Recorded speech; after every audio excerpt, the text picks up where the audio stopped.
Olá, nós vamos falar sobre adoecimento no mercado de trabalho contemporâneo. Eu estou aqui usando, né, no meu disfarce esse filtro de Dondoca, porque se eu usar um de trabalhador, como eu tentei fazer, eu vou me inspirar e vou quebrar esse computador. Então, né, deixa eu ver se eu entro aqui no personagem. Olha só, o que tem adoecido os trabalhadores? O que adoece mais o trabalhador atualmente? O que na nossa sociedade é um elemento uh, e que é um elemento novo, certo? Que é um gerador de sofrimento mental, né? Vamos entender, olha só, como a gente está falando de coisa nova, a gente já parte também para uma doença nova, que é uma síndrome nova, aliás, que é a síndrome de burnout. Eu vou falar burnout igual os médicos falam, tá? Para facilitar.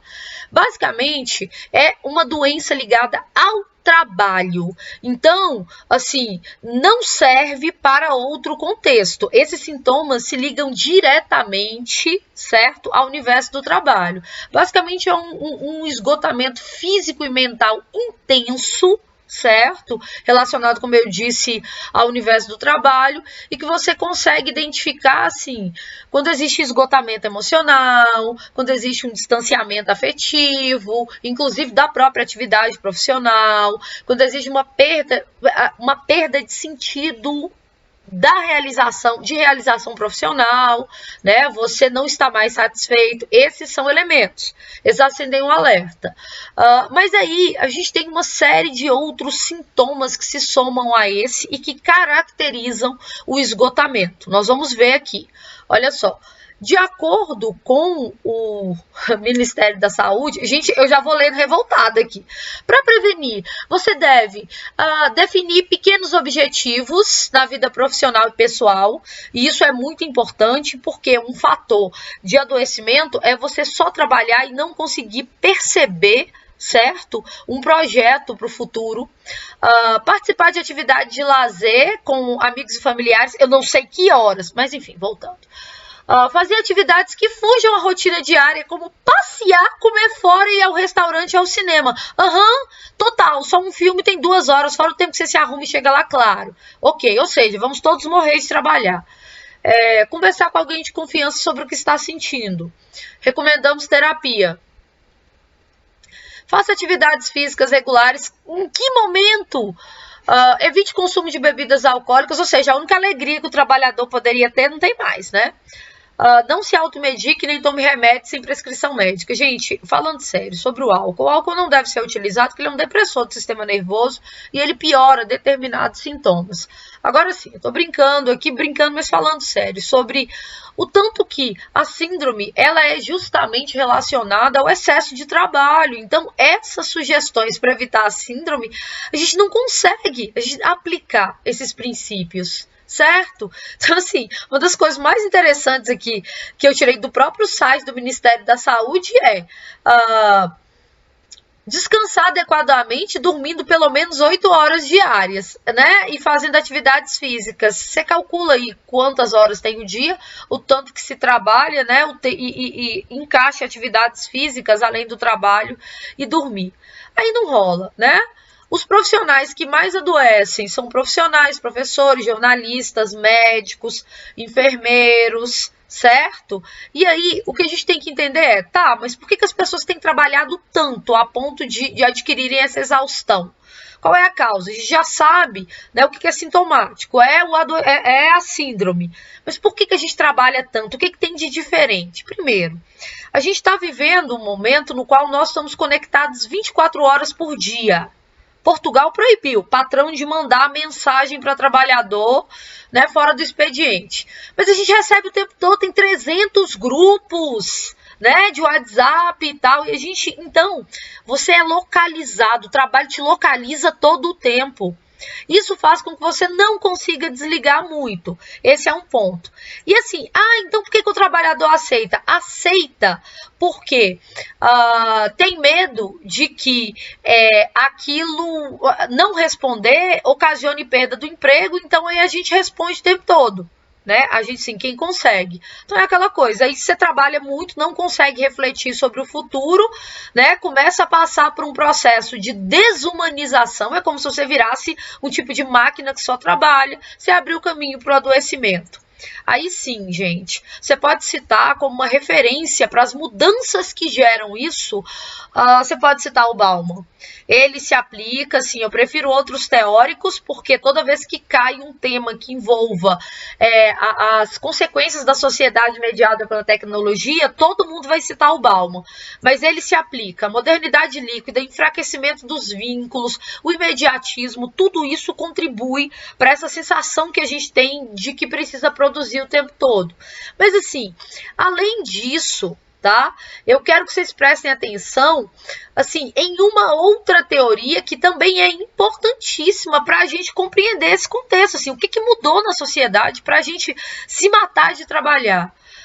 Outro argumento de autoridade é o princípio da sociedade do desempenho, né, do filósofo sul-coreano Byung-Chul Han. O que seria essa sociedade do desempenho? É aquela ideia de que a gente precisa produzir o tempo todo, se comportar como se fosse um microempreendedor de si mesmo e maximizar os resultados. Então, assim, você tenta malhar, ser bonito, aprender idiomas, trabalhar, produzir o máximo possível. Isso gera o que ele próprio chama de sociedade do cansaço. Esse é um caminho para o adoecimento. Antes, a pressão ela era mais externa, agora ela é profundamente interna. Você é convencido de que você precisa produzir, tem como elemento de comparação as redes sociais com os outros, aqueles vídeos mentirosos de gente que acorda 2 horas da manhã e consegue fazer tudo que precisa e mais um pouco, ou seja, maximiza, né, os resultados em todas as áreas da sua vida, e isso nos adoece. Então, assim, é um combo, né? A sensação de que você precisa produzir, que você precisa ser bom para você se manter participando, inclusive do mercado de trabalho, e ser alguém relevante, potencializado pelas redes sociais, né, isso faz com que a gente trabalhe tanto que a gente adoece. Outro elemento sintomático disso, gente, é o que nós chamamos de uberização. Uberização não está relacionado especificamente ao Uber, mas como o Uber é uma plataforma, né, que inicia esse novo, é a mais relevante, assim, para, entre aspas, iniciar esse novo sistema de trabalho no qual uma startup media, né, a relação do trabalhador com o cliente. A gente chama de uberização o tipo de trabalho, certo? Que tem essas características. Então entra iFood, outras plataformas. Começou com a construção da ideia de que o trabalhador que trabalha para essas plataformas, ele não é um empregado. Construiu-se a ideia, né, de que ele é um microempreendedor, um trabalhador amador, que na verdade seria, então, não um funcionário da startup, da Uber, da iFood, 99 e todas as outras que você lembrar, mas um parceiro dessas empresas, como um microempreendedor. Então, junto com aquele discurso, né, de que discurso coach, só depende de você, você pode, você consegue, esse trabalhador não percebeu, né, muitos não perceberam inicialmente que ele não é parceiro, ele na verdade é um trabalhador precarizado. Como depende dele, ele não tem direitos trabalhistas, ele recebe com base no que ele produz, certo? Então ele trabalha demais, ele trabalha às vezes 16 horas por dia. Isso é uberização.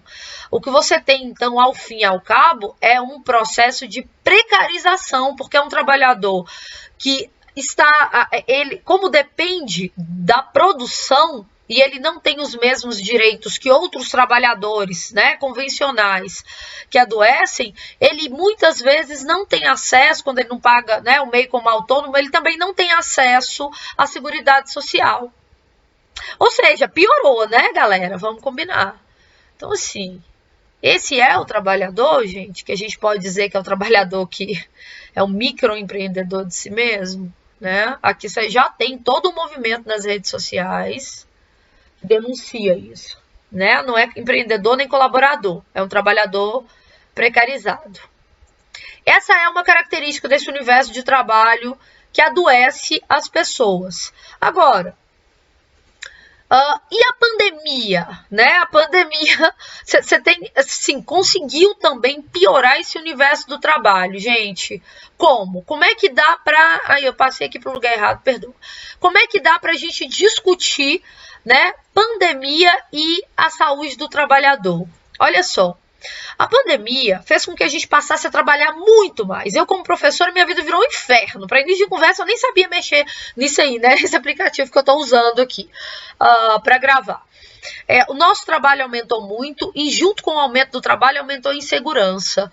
Porque com a crise econômica, nós passamos a um sistema de ameaça, né? Que é aquela ideia de que se você não se adequar, se você... No caso de professor, isso é terrível. Se você não conseguir se adequar ao universo tecnológico, a forma como aula online, ensino híbrido, como tudo está mudando, não tem espaço para você. A coisa que eu mais ouvi de 2020 para 2021 foi: você tem que se adequar, então não tem espaço para você. Você tem que ter rede social, você tem que mostrar sua cara.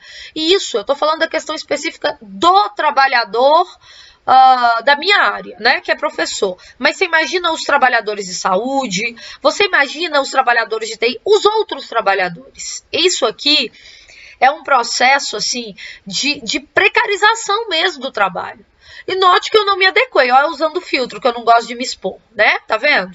Olha só, esses são dados que demonstram que, são dados da Secretaria Especial de Previdência e Trabalho, que mostram que a concessão de auxílio-doença e aposentadoria por invalidez devido a transtornos mentais e comportamentais atingiu o recorde de 576.060 em 2020, ou seja, atingiu o máximo de auxílios. De 2019 para 2020, né? Você tem, assim, só em 2020, no caso, esse número que eu falei é o teto. Você tem 291.390 novos benefícios concedidos por causa de fatores ligados ao adoecimento.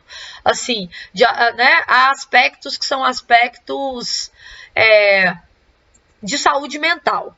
Então, olha só, a Organização Mundial do Trabalho entende que é extremamente importante não apenas prevenir danos físicos, mas também danos à saúde mental, e entende que contribuem para o agravamento do adoecimento mental, competitividade, autoritarismo, demanda constante por produtividade e desvalorização de potencialidades e subjetividades, ou seja, você tem que se adequar e aquilo que é a sua identidade não é valorizado. Então, assim, é interessante que tem um estudo, certo? Que coloca causa-mortes. Eu estou falando de morte mesmo. A pessoa morreu de fato. Eu ainda não tive essa sorte, mas tem gente que morre.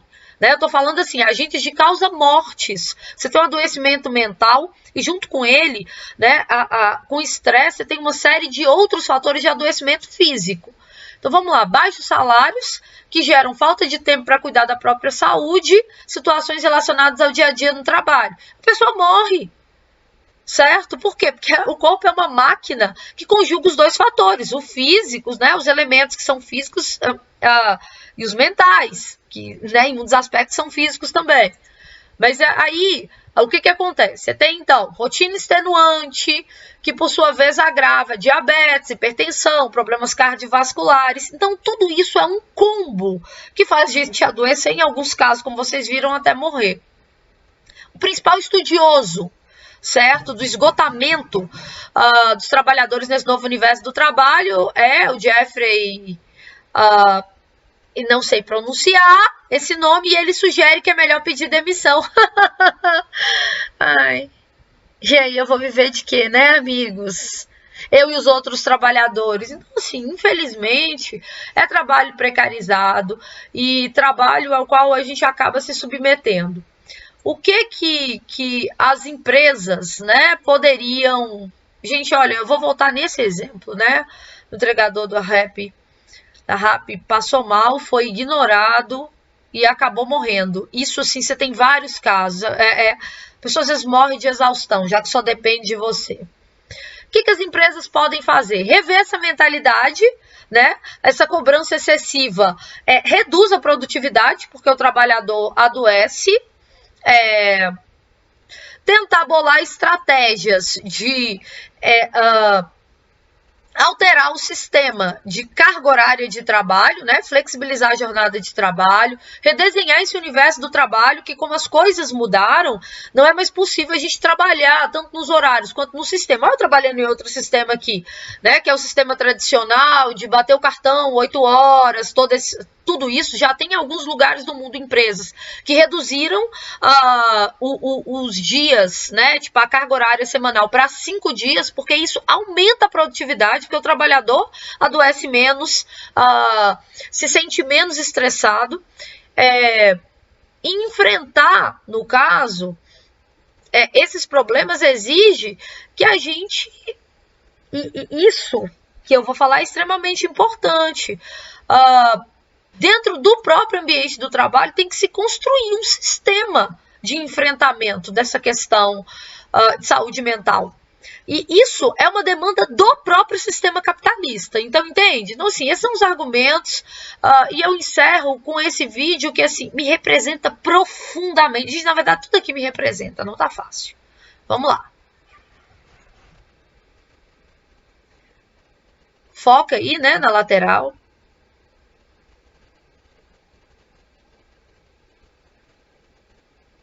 Cara, muito eu.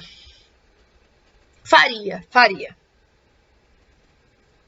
Nossa, eu consigo lembrar de várias pessoas, várias. Não sou violenta, gente. Isso aí não. Essa parte também não, falta os instrumentos necessários. Mas eu entendo, cara. Eu não vou julgar. Falando sério, um ser humano para chegar nesse ponto, vocês imaginem, né? Assim, eu tô tratando a coisa aqui de forma relativamente anedótica, mas vamos falar sério, o ser humano chegar nesse ponto, você imagina todo tipo de assédio moral.